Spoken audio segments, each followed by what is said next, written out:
I'm Nurse Jessica Seitz, along with Nurse Erica. We're Nurses Uncorked, the podcast that takes nursing facts with nursing comedy and makes a little cocktail out of it.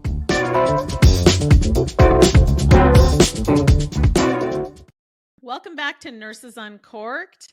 We have a special guest with us today, Tina from the Good Nurse, Bad Nurse podcast. We're going to be talking about the Lucy Letby case, the NICU nurse in England. But before we get started, Jessica, what is our cocktail of the week? Well, I'm so glad you asked, Erica, because I happen to have it right next to me. So I haven't tried it yet, and I'm really excited to sample it here with you guys. Maybe it'll be delicious. I don't know. But I already mixed it up because I had to open everything, and I've had issues with champagne opening in the past. You did. So yes. So this I'm going to name the Moxie for two reasons. One, you'll know later on in the podcast, and also because I'm excited about my collaboration with Moxie Scrubs. So I thought this would be a cool name for this drink. So what it is it's rose champagne, 6 ounces of any type of Rosé. Oh, is that what you say? I'm not yeah, rosé. Jesus. Yes. Whatever. What are you, French? Well, in America, it's rose. I don't know. Okay. It's all right. It's 6 ounces of rosé. I don't know. I don't drink champagne. Rosé. Watch, I'm going to mess everything else up too. 1 ounce of vodka. I said that right. And then half ounce of either triple sec or Grand Marnier. And then you mix all 3 ingredients together and top it off with your favorite. I put strawberries in. And so that's my contribution to the Nurses Uncorked beverage of the week. Cheers, everybody. Cheers. I bet you could that use sounds Prosecco with really that too. good. Oh, it is good. Yum. You put actual strawberries delicious. in it? Like I real had fresh strawberries in the fridge. Yep. They say either strawberries or you can do raspberries because the raspberries add to the color and makes it even a little more like pink looking. But it's yummy. I like it. Yeah, go get you some rose at your convenience. What's it really called? I think it's really called pink. I think it's really called. They call it pink lemonade. I think. But I named it the Moxie Rosé. Okay. Rosé. All right. Oui. Thank you. Thank you. This is a heavy podcast, and I want to preface it with a minor content warning. It does involve not fetal demise. It involves infant death of NICU patients. And so if this is something that you think might upset you, please don't go forward with this podcast. It is a heavy one. But give us a 5-star rating. No, I'm just kidding. I'm totally kidding. I had to throw some comedy in there. Yeah. That's right. All right. So on August 21st, 2023, Lucy Letby, a nurse in the United Kingdom, a NICU nurse, was convicted and found guilty and sentenced to life in prison without the possibility of parole. They call it a whole life sentence there in the UK for the murder of 7 babies in the NICU and 6 attempted murders. She was originally charged with 22 charges, and they found her guilty of the 7 and then the 6 attempted murders, and also for falsifying documentation. So they allege that her MO, her modus operandi, was to inject air into whether it be the IV lines or the NG, the nasogastric lines into the stomach. That seemed to be the one that she did more often than any others. They also said that she, in some cases, overdosed insulin, smothered a baby, purposely overfed babies in the NICU, and in one case, thrust some sort of a medical device or tube forcibly down an infant's throat. So this trial lasted almost 10 months. It started in October of 2022. A long trial, and the jury deliberated for 22 days before coming back with their verdict. This is a huge case, and now that she's been convicted, Lucy Letby is being referred to as one of the worst child serial killers of all time. She has even been compared to Charles Cullen and being called the pediatric version of Charles Cullen, because we'll get into some of the similarities there. But right off the bat, you can tell this is overwhelming. This is a huge case that has really not only swept the United Kingdom, but the whole world. And I think every parent of a current or former NICU patient has been really affected by this. To know that a nurse that they trusted to take care of their fragile, often premature newborn has been convicted of inflicting harm up to and including death is not something that I can imagine that these parents must be going through. Oh my gosh, imagine how angry, like so many emotions. Like I'm thinking anger, hurt, sadness, like I like, what do you do? There's nothing you can do to change it. Like I just those poor families. That's awful. Yeah. Awful. There was one set of parents that I believe they had twins, and they actually gave an interview saying that at one point they asked Lucy, or they considered asking Lucy to be the godmother of their baby before knowing any of this. That is how manipulated they were by her, that she apparently was very convincing at showing them that she cared. And now in retrospect, they have all sorts of red flags, but not being medical and not knowing what they know now, they didn't see it at the time. I know, Tina, you've covered in depth the Charles Cullen case. Obviously, that did not involve babies, but it involved a lot of adults. What do you think? Yeah, it's very disturbing. My podcast kind of covers a lot of these stories. Unfortunately, I have to actually cull through these. I can't. If I were to do all of these stories, that's all I would be talking about. There's more people that do this sort of thing than you actually realize. Now I'm talking about in the whole world. So in the grand scheme of things, we know how many millions of nurses there are, in the whole world. So really, the percentage is just astronomical as far as the number of the percentage of people, that do something horrible like this. But when it to me, I remember when I started my podcast coming across, I believe it was it was the story of Kristen Gilbert, and that sort of like sparked like this interest of like, how in the world could somebody do this? And so then we talked about her, and then I remember I don't know if I remember that case offhand. Oh, it is a very disturbing case. And it was literally the first one that we did, and it's one that I want to go back and redo because the sound quality was so bad because I had no idea what I was doing. But the story will just absolutely blow your mind, and there were lots of red flags, and that's the reason that I like to talk about these things, is because we have to be aware that there are horrible people in the world who actually become nurses and doctors and respiratory therapists and physical therapists and people that have access to very vulnerable people, our family members, our children, us. Any of us at any time could be vulnerable to one of these monsters, and so we have to be aware of it. A lot of these people are very smart. They're very smart individuals. I mean, to be able to pull off this kind of stuff for that long, which, obviously you have to have some smarts to become something in a nurse, a physician. I mean, you can't just, well, actually you could buy a fake diploma. We've got those too. Florida. We hey, quit picking on my state. We have We have seen that before. But yeah, I mean, they usually are very, very smart individuals, like smarter Well, than and in most people. fact, Lucy was well regarded, really highly regarded, in fact. She was the first in her family to go to college.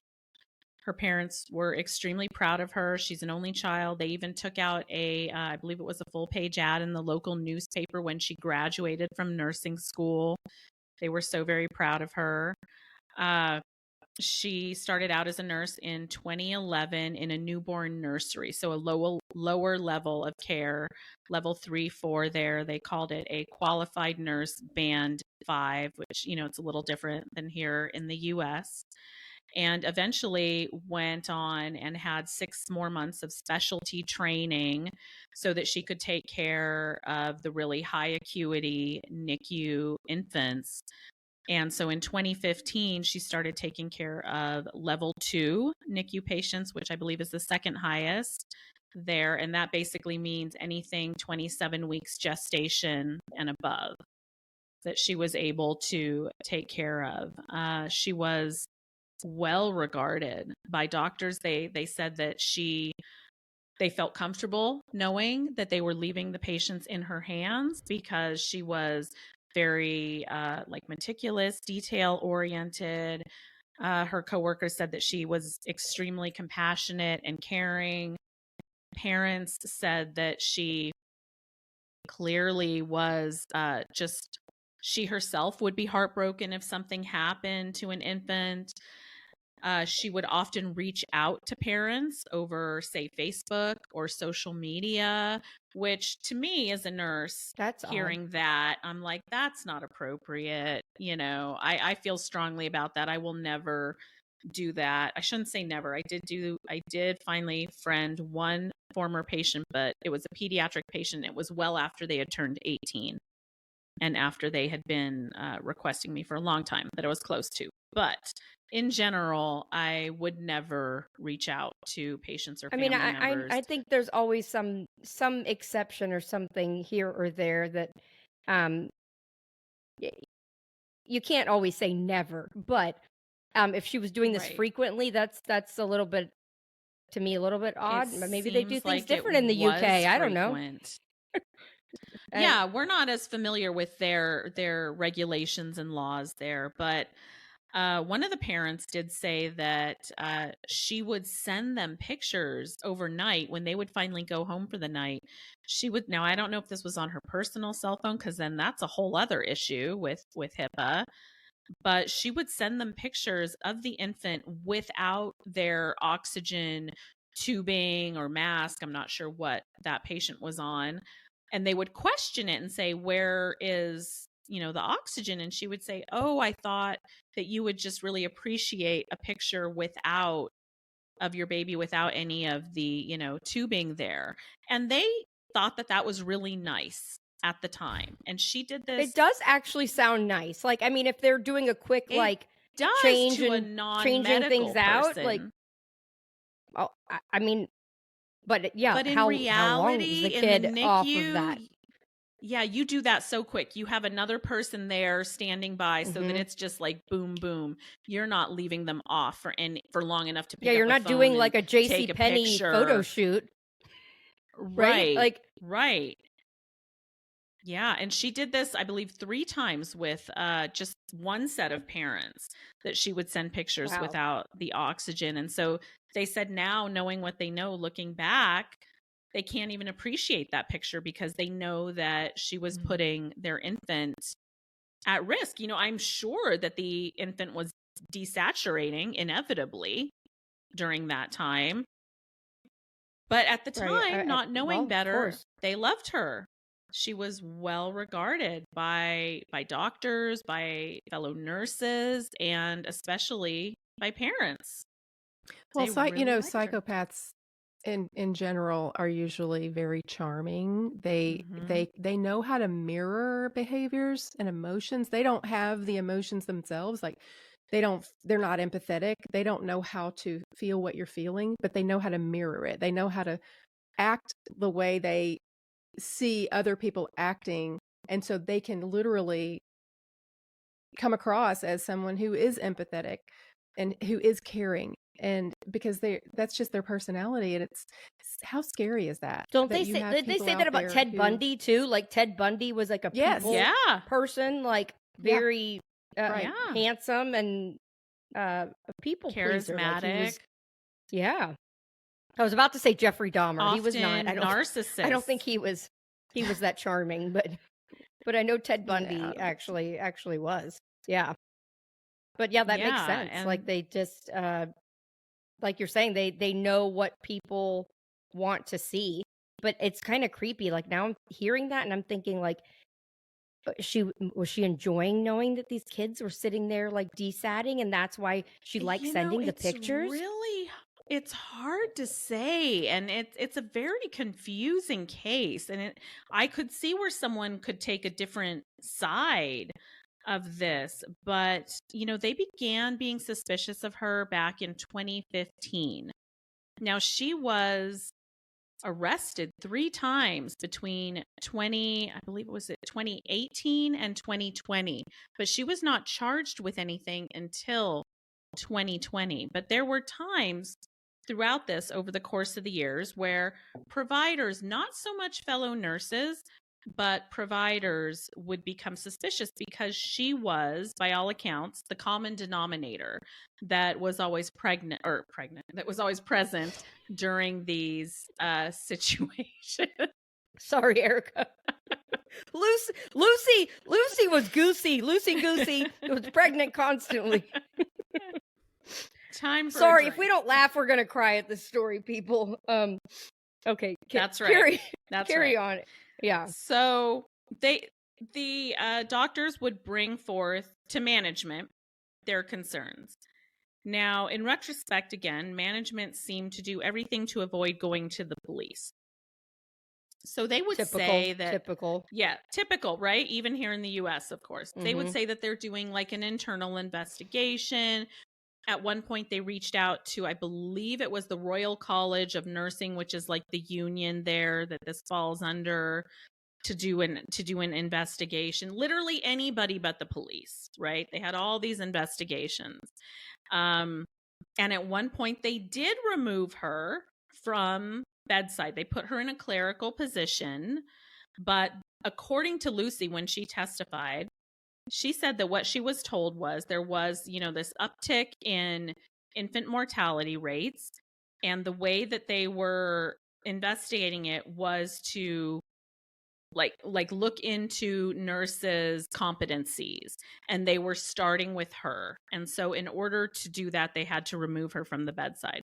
So whether or not that's true, who knows? But she may have very well been under the assumption that they were just genuinely doing, an investigation, not that it was necessarily zeroed in on her. But so they removed her. Or maybe they didn't want to bring alarm to her that they were on to her. Like, yeah, like right. That it could have been. I mean, that's actually, if that's the case, that's actually pretty smart, because it would want to make it look, we're going to be doing this like throughout the unit, or you know what I'm saying, like this. Plus, they probably wanted another warm body to work as a clerk. They were like, well, if we can't use her as a nurse, we'll shove her in. She can answer the phones and do admissions. Yeah, and it actually ended up being a good thing that they did that, because they found evidence in her house that was really damning. I mean, yes. Why in the world she did some of the stuff? Wait. You guys know this story way better than I do. So when you mean that she was under investigation, you mean by the police, or you mean the hospital just trying to look at stuff internally?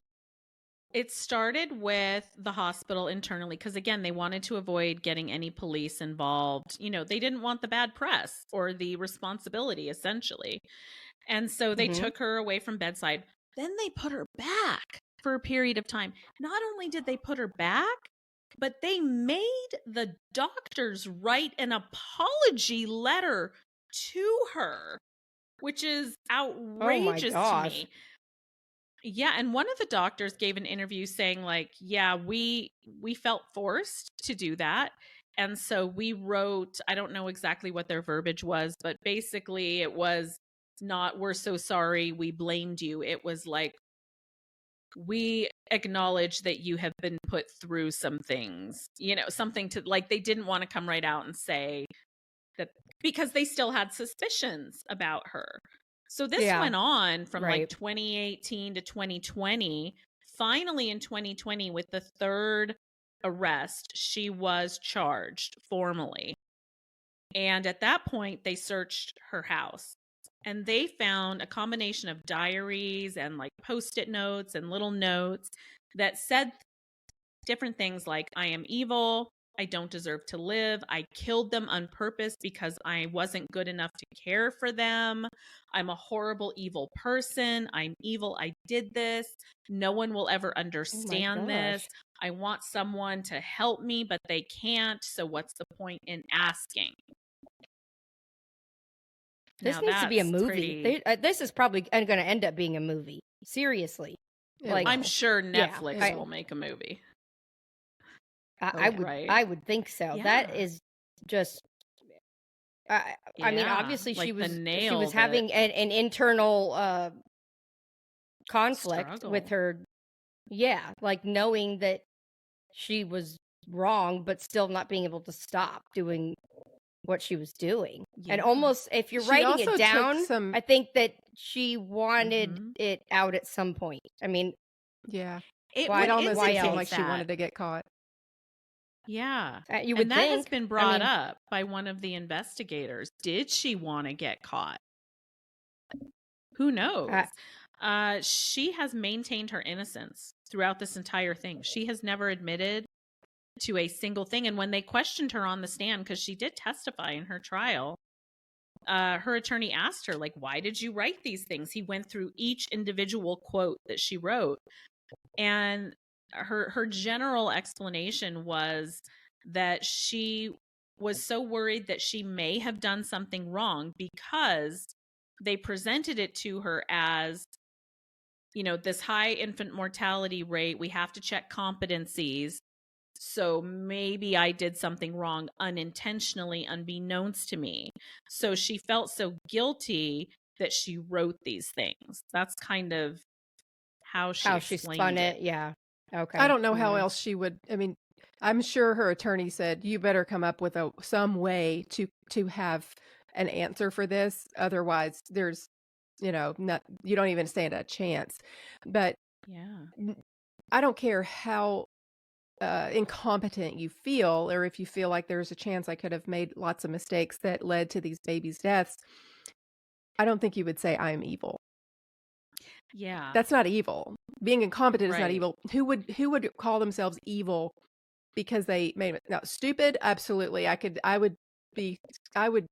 I'm sure I would be at the top of the list of people berating themselves. I used to do it all the time when I was working at the bedside. I would just come home and just be like, oh my gosh, I can't believe I did this or that. Or I would, it had the smallest thing. It would bug me, that I didn't know something. Or so I get it. I get that. If she was like, I'm so stupid, how could I make so many mistakes, or that I could get.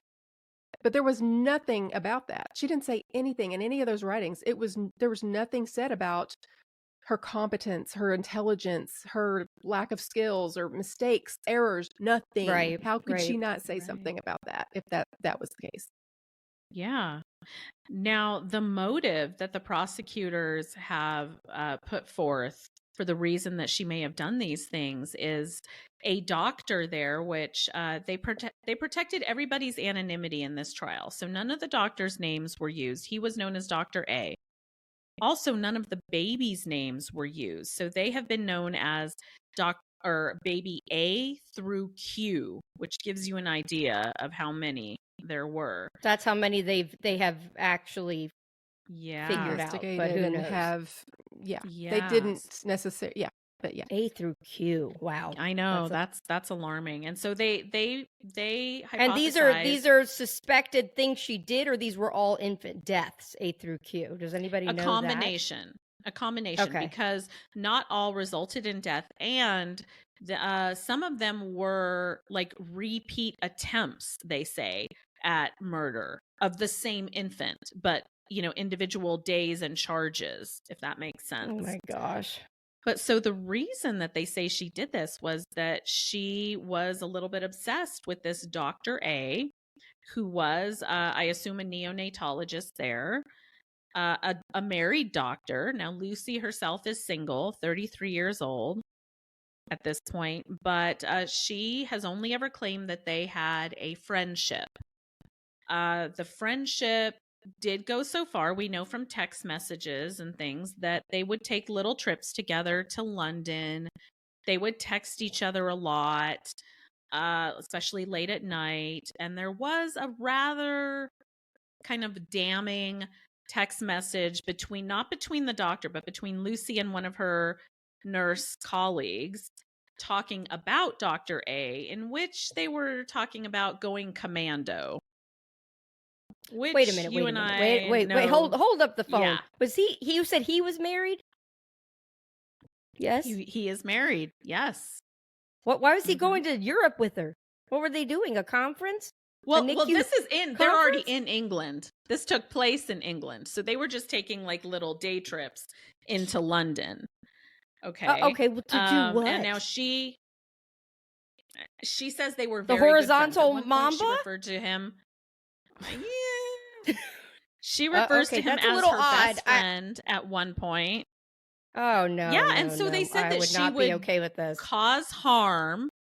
Yeah, cause harm so that he, as the doctor, would have to respond, come to the bedside, and that then she would get to see him and interact with him. And in some cases, it would kind of be like a trauma bonding thing if they, had a traumatic loss or Saved something. the and baby then they together, would- or save the Right. kid, or yeah.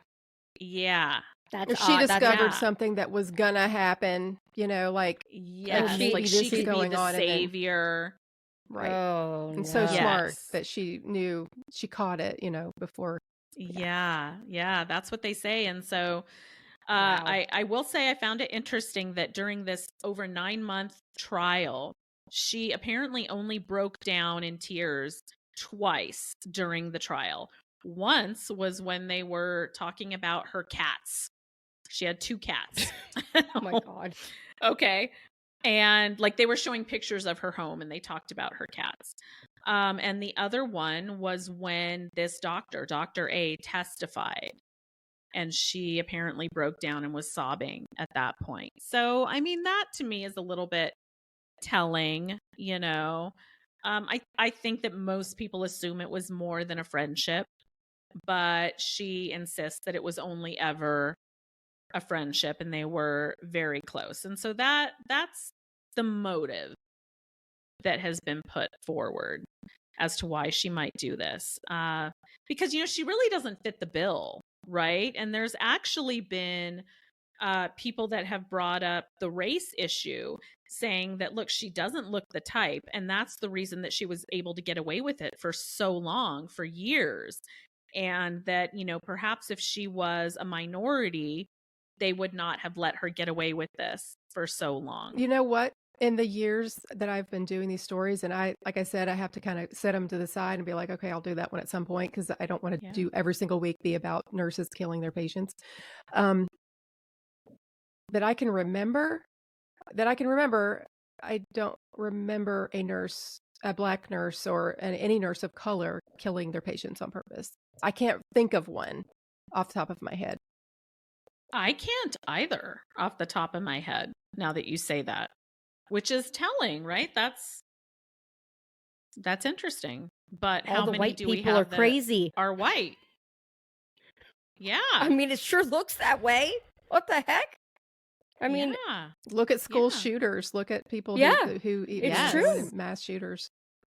Yeah, it's You're true. And then absolutely for right. a That should minority be a to be the whole ones other that are podcast. scrutinized Yeah. more is absolutely right. insane. That's freaking crazy. Yeah. Absolutely. Erica, I know that you always forget, but should we take our halfway point before we get into the second half of the story? Thank you for reminding Yes. me. Yes. You're Every week we like welcome. to bring up a question. We ask our followers to submit questions or problems that they may be encountering, whether they're a nurse or during life, and to send it to us. And we pick one every week to address. And so I believe this one is a message that you received, Jessica. Yeah, so this was an email that I got. It's not a lot of specifics, but it is a pretty general question that I thought we could help maybe give some information on. So, this particular nurse was in a unit meeting and brought up a problem to the director at the unit meeting.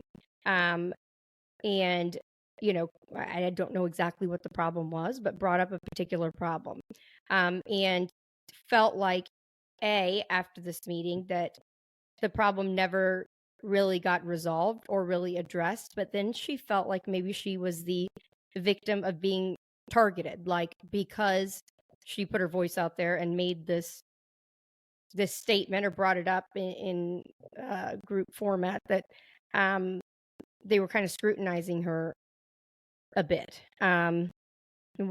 What are your thoughts, Erica? Because this is something you deal with, or not deal with. Erica's scrutinized all the time. Well, that's true. I actually. am. Poor Erica. It's Erica's fault.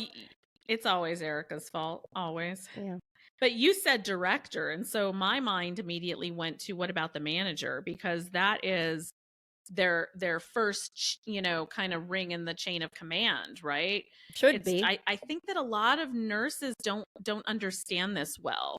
So if you're having a problem with your manager, it is not appropriate to bypass the manager and go directly above them or to HR. I know that seems counterintuitive, but you are obligated to follow your chain of command, even if you and know at least the manager, try. You mean to bring it up? Yeah, yes, try to bring it up. Exactly. Even if you know it's going to be futile, even if you think there might be some retaliation, because if you don't, here's what's going to happen.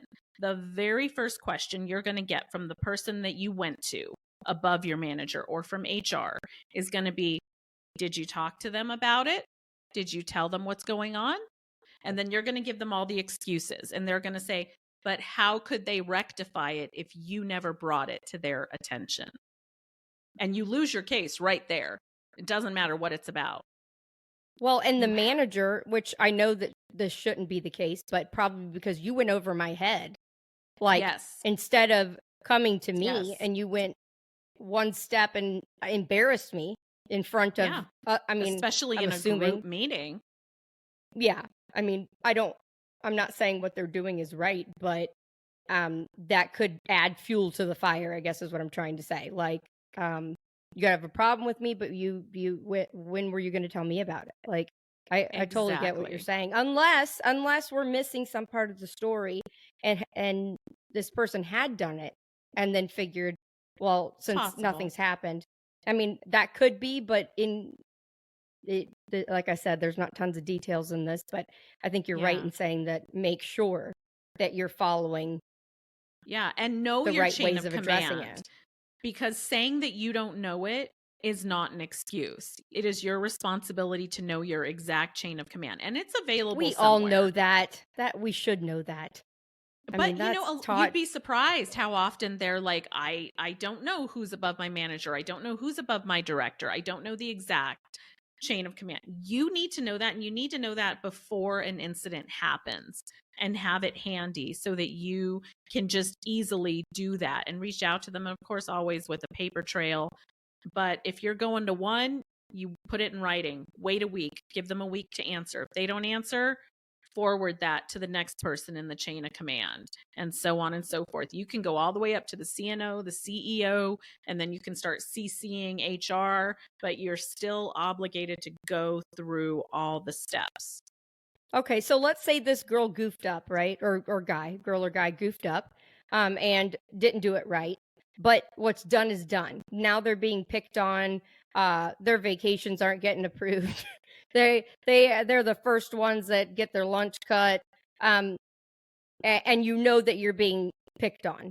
Then what do? Do you go to your manager again and say, are you you picking on me? I feel like I'm being selected and I'm being targeted, and then follow the chain of command again. That's really, I would assume that's all you can do. go back and have that conversation. If you do it in person, make sure you send the follow-up summary email to create your paper trail. But have that conversation and say, look, I mentioned it to director so-and-so, but I wanted to make sure, I think you're already aware, but I wanted to make sure that you are aware that XYZ is taking place and this has been the ramifications of it. And then just move forward from there. But you have to hit every chain in your chain of command. I think so important. many times, people, a lot of nurses, there are, for one thing, there's a lot of new, young nurses who Yes. aren't used to managing conflict like this, and so that can be difficult. But not just young people. I think people in general, maybe women in general, have a difficult time with conflict and a difficult time with being assertive. Yeah. We We learned were about that in just nursing talking school. about that with Joshua Yeah. on our other podcast. It's Just like they would rather stating- avoid it. They would rather Yeah. avoid that than tackle it head on and get it fixed. Well, think Because- about the difference between being assertive and just saying, look, being an adult, look, maybe I'm wrong here, but I'm feeling there's a problem, and do it rather than doing it in an accusing way, do Mhm. it in such a way that you're saying, I could be totally out of line, and please just let me know, but I'm telling you, this is just how I feel for whatever reason. And then that just kind of get the conversation started. And then always follow up with an email whenever you have a Always. conversation. Send them an email Documentation. to say, hey, Yes. just wanted to recap what we talked about. Yeah. Yeah, and That's keep a copies smart- of the that's email. smart.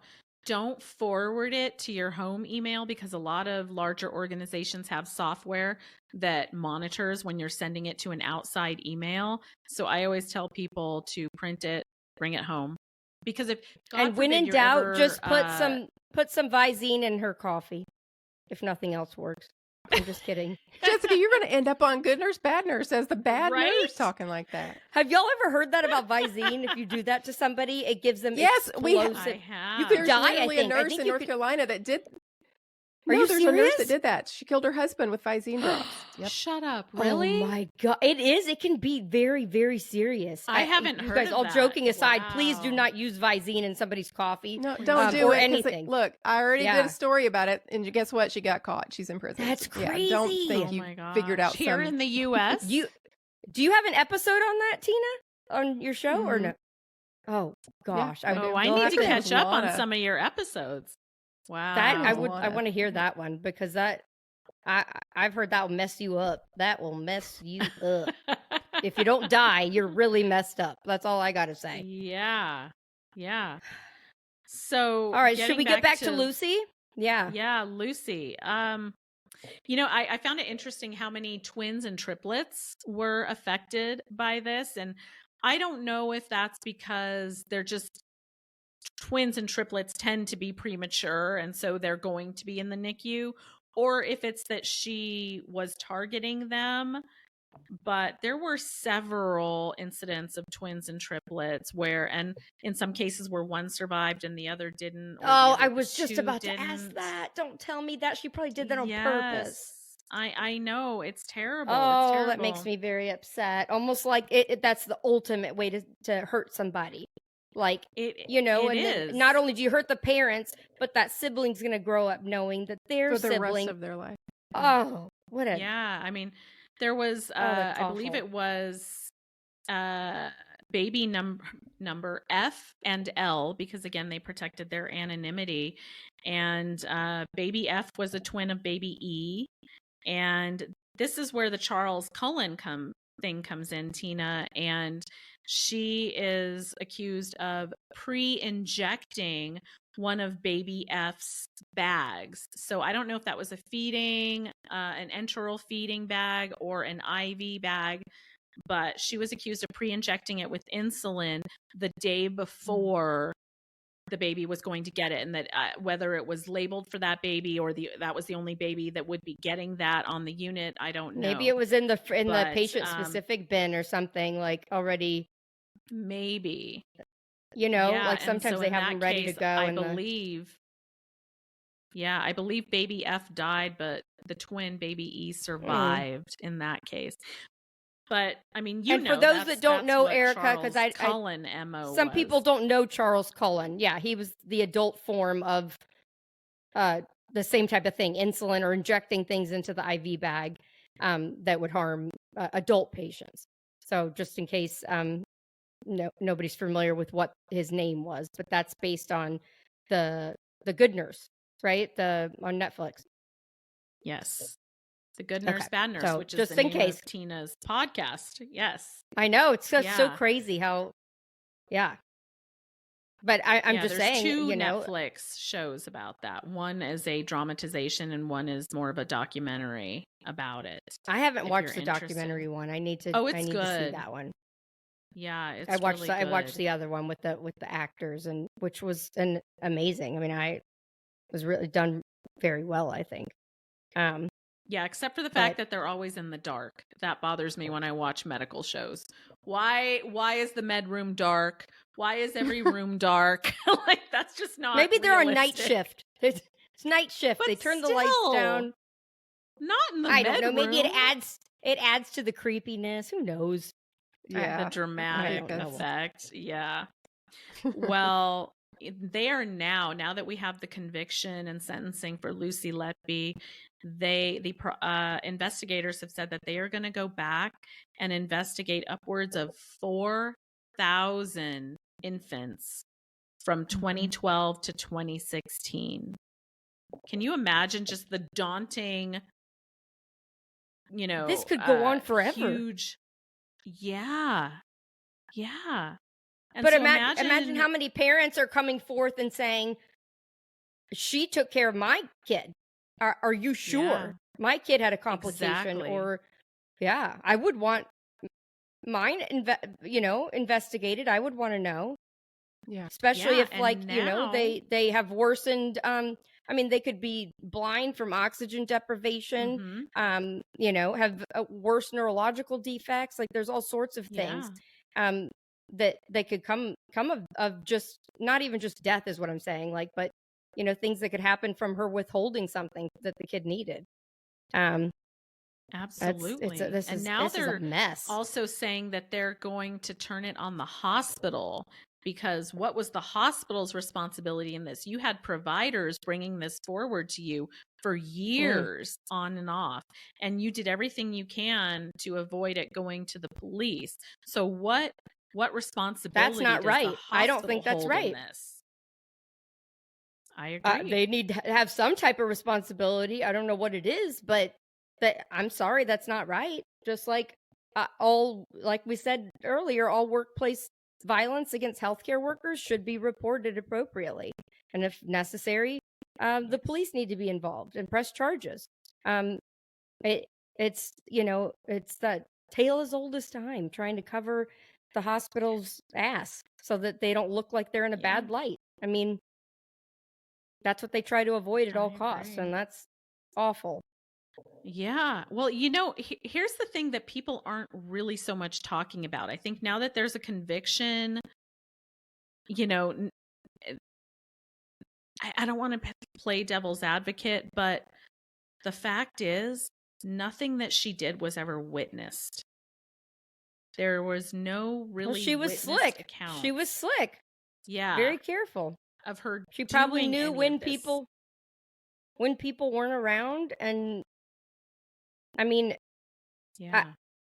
as a nurse myself, I can think of plenty of times that I can do something where I know that there's not a camera and there's not another nurse around. Like, I mean, you have to be an idiot to do it in front of a camera, or somebody else could actually witness you seeing it. So, I mean, yet people have. There's a doctor in Texas, an anesthesiologist, that literally is on camera. I saw that clip. The one of him injecting, or right, and putting the med back in the fridge. Yep. Idiot. Yeah. Yeah. So much for being smart. And I would say that if they did not, when they raided her home, if they did not find those Post-it notes and diary entries or whatever in the world it was, she was scribbling all over, and parts of patients' charts of the patients who died that she cared for. That's right. Obviously is like some sort of like what do they call those trophies or whatever? What do you? Yeah. Oh, she collected parts of their charts. Yes. Well, Like you mean it back was when it was on paper? like the handoff sheets, like your handoff reports. She Oh. apparently Mhm. had hundreds of those, which of course had That was like HIPAA her on it. memorabilia. Like they always keep something from their victim. That was probably like her. Well, if I'm creepy being honest, way. I would come I would have like weeks and weeks and weeks. I'm probably admitting to something I shouldn't be admitting to. They would just be in my pocket when I would come home, and then I would be like, "Oh, I need to shred these," and then Yeah, but I then you did put 'em in the eventually shred- get rid of them. it has been a long time, and and she only had, from a long time ago, she had the ones that, that died. So, Yeah. You want to? But the You Post-it guys notes, tell me. the Was there scribbling, ever the any journaling. like lab values that would indicate on one of these kids like an extremely high dose of insulin or something? I don't know, like, or maybe was Yeah. no kid ever like toxicology done or something? Or was she that smart that she knew? I don't know enough about that because the trial was so in depth. But you know Yeah. what they did I start wonder, to notice I mean- is they would notice like Eh. an abdominal rash in a lot of them that was consistent with an air embolus. They started to notice Oh. that. That was one of the tipping points. And then also when they had 3 consecutive days of an infant death each day, 2 twins and 1 other baby for 3 consecutive. That was really like a tipping point in the investigation. But I don't know that they knew what to look for. I think it was so True. abstract. Well, and I mean that's probably why she used air or an air embolism or like you Mhm. didn't you say smothering? Like I mean, And the overfeeding. in one case, yeah, and like those are overfeeding, things you yes. can't really look for in somebody's like bloodstream or something. You know what I mean? Like so Right. maybe the majority of the stuff she did was like that, and she knew that obviously as a nurse that it would be hard for them to pin something on her like that. I mean, Yeah. just And awful. when she testified, they would ask her, well, then in your opinion, what did happen with baby A or baby C or whatnot? And, she had an answer for everything. She said that at one point there was sewage backing up in the NICU. They weren't able to wash their hands appropriately, that could lead to infections and death. She said that there was an outbreak of necrotizing enterocolitis in the NICU, which is, can be very fatal to NICU population. At one point, she would blame specific doctors for not ordering fluids in a timely manner or not ordering a blood transfusion appropriately. She had an explanation for everything. And I think, there may have been some truth to that. Like we as nurses know, oh yeah, that doctor kind of dropped the ball in that case. They really should have done ABC, whatever.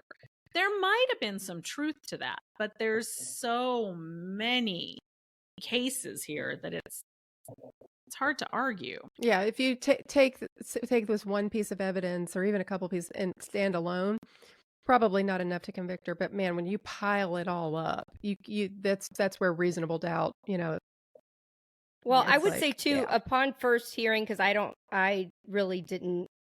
I mean, I know the gist of the story, but I haven't heard the details. So when you guys first told me about a 22-day deliberation, I was like, what? Like, what? Why would they need to deliberate that long? But now in hearing the story, and if there really wasn't factual, concrete, like things that you could say, we have her on camera. She made a confession to Sally, the other nurse, or I don't know, a toxicology report or something to that nature. But to have so many suspicions, inconsistencies, more deaths under her belt of patients, but then really the only factual thing you have is what she's written in her home. It would make sense to me as to why they deliberated so long.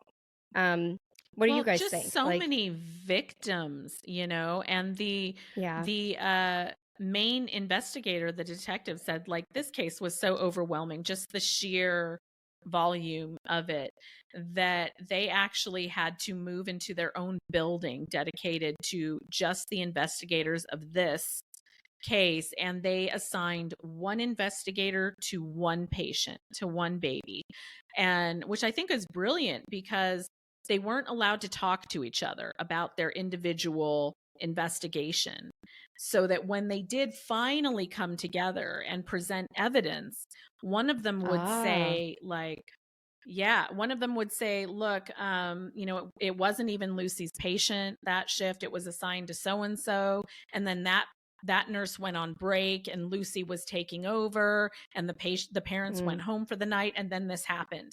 And then three other investigators would say, oh my God, that's exactly what happened with my patient too. Oh, so they were able to find correlations in a lot of it. That was actually very smart. And when she was removed, and when she was removed from her duties in 2016, the incident stopped. So I mean, what a coincidence! They must have fixed the sewage problems. Yeah. Wow. I mean, it'll be interesting to see, if it was what comes up of all these other babies that they're investigating. I mean, this could be. I mean, it will be. And to see if something happens, accountability is held against the hospital of some way, shape, or form. I hope that the hospital is held accountable for their part in, it's basically like obstruction of justice, right? I don't know what the laws are in the UK, but to me, that's a form of obstruction of justice. If they are constantly bringing these things forward and you are preventing it from going to the appropriate authorities year after year, right? That's a crime in and of itself. But now that's another similarity with Charles Cullen. Same thing happened in his story. You're right. Yeah. Refresh my memory. That's right. He like was let go or would end up leaving, right? Yeah. Because of they would just be like, you can just, they would let him go, and they didn't, because it would shine a spotlight onto that hospital. They would just let him go, keep his nursing and then he'd be hired somewhere else, and the whole mess. And when you do that, a person like that is going to get bolder and bolder, right? Yeah. Yeah, that's because they're like, I can get away with it. It really is, but it's almost like an accomplice to murder in many cases. If part of the there's corrupt a track record, the corrupt system in healthcare currently. I feel bad for her parents. Obviously, for the parents of the infants, true. Of course, paramount. Yes, but she's an only child, and her parents, by all accounts, were there every single day of the trial for nearly 10 months, that they, loved and adored her. And she did verbalize several times that she could never move away because her parents were so tied to her and so close to her.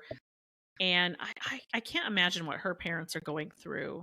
Nothing came out about her upbringing or anything like that. Like, she didn't have any. It was very, very normal by all accounts, very middle class, nothing major, nothing of any really concern.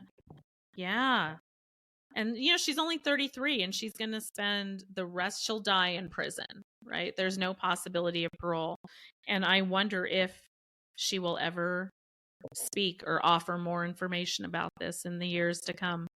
Well, if she's a attention seeker, she may, knowing that eventually, that nothing's going to change. So she may very well, who knows? But I guess, we'll see what happens. Yeah. But I'm glad that... A fascinating and horrifying case. Yeah, glad that she's behind bars. For sure. Me too. On that note, let's talk about I think we should give it to Lucy, the Code Brown Award of the week. Seriously, if anybody's deserving, I think that it would be Lucy. But let's not get it. Let's not do that. Let's put a little comedy at the end of this. I think it's your turn this week to pick the Code Brown Award of the week. It is, and I'm not going to lie. Erica gave me this idea, but it is great. It is a great idea. So you guys all know about, or maybe you don't, that there are a lot of hospitals that are utilizing robots, like to help. Moxie is the name of a robot that helps and assists in daily nursing tasks. From what I understand, because I did do my research, Eric, after we talked about this, Moxie doesn't have direct patient care in a sense, but Moxie is a not a transporter, but will transport labs or will bring specimens or just does like my small tasks. It's made to look kind of like a robot version of a nurse. Oh yeah, yes, it looks like a nurse on wheels. I mean, but my problem with this is that it's in my opinion, it's administration's way again of finding a way to cut costs and cut having actual real human bodies in taking care of patients or helping the way that they should. So that's really why I don't like Moxie. So maybe the code brown really needs to go to the creators and the CEOs of the hospital. But having that said, I think that Moxie has gotten her dose of medicine several times in the last few months. And for some reason, Moxie is maybe this robot is upset at what she's doing because she keeps trying to commit suicide. They keep finding Moxie pummeled down the staircases and trapped head down, if you will. I don't know why this robot is catapulting itself off of a ledge. When you posted that video and I had that visual of the robot like literally like throw down the staircase, I was laughing so freaking hard. But multiple places. Yeah. Like, I think that there's a glitch. There's a glitch in the sensor. Something is off. It's kind of like if you have a Roomba. The Roomba's supposed to sense a ledge. Not this robot. No, this robot isn't sensing ledges. It just goes and it's taking a nosedive. But yeah, we'll give the code brown to trying to replace nurses with electronic devices, robots. Thank you. I think that's very deserving of that. But Not if Moxie could take a few Moxie scrubs, by the way. Yes, and it actually is spelled differently. I looked it up. Okay, Moxie good. the robot is Moxi, and Moxie Scrubs has an E at the end. So it is a little different. And Moxie Scrubs does care about nurses. We'll have to get them as one of our official sponsors, won't we, Erica? That's right. Yeah. I think that'd be amazing. So you guys, Tina, where can anybody listen to your podcast? Where can they find you? I know we brushed on it earlier, but let us know. It's called Good Nurse, Bad Nurse, and really, if you just type in Good Nurse anywhere, it comes up under podcasts. Tell Good them Nurse, what it's Bad about. Nurse. I mean, I think it's kind of self-explanatory, but if you want to give them an idea too. It's just I take a true crime story that's sort of centered around a person who is a healthcare professional, and use that as an opportunity to talk about healthcare issues and tell the story, in the sort of the format of a true crime podcast, but it's healthcare people that's talking about it. So we naturally kind of gravitate toward, talking about healthcare issues and that sort of thing. And then I like to close it out with what I call the good nurse story, where I talk about somebody that's doing something good, because it can get really depressing when you talking about our colleagues doing some of this crazy stuff. So yeah, I like to be reminded and remind everybody of how wonderful we are too. Hopefully the good outweighs Jessica the bad. And I are so grateful to you for teaching us the ways of the podcasting world, because you've been doing this for a while now and you're very successful, and we don't know Tina's like our mentor. She's our mentor. She's our preceptor, if you will, on the unit. That's right. Yeah. She's precepting us in awesome. the ways of podcast. I have a million questions I could ask her because we're still a little lost, but we're doing the best we can, right, Erica? We're trying. That's right. Yeah. We're trying. So every guys, week it's a little bit better. If you enjoy our podcast, you will love Tina. She's well more established than we are. She knows what she's doing. Yeah, and flawless. So check out her podcast. And Erica and I, if you like hearing us yap, we're going to be on an upcoming episode of Good Nurse, Bad Nurse that we're going to be recording here tonight. So it should be out in the next few weeks. And we're going to be talking about a crazy story that is near and dear to my heart regarding another trigger warning, the decapitation of a baby in labor. Obviously, they didn't make it. So tune into that. Thank you, Tina, for being on. We really, really, really appreciate it. We'll probably do a lot more of these. Thank you, guys. Until next time, we'll see you on the next Nurses Uncorked.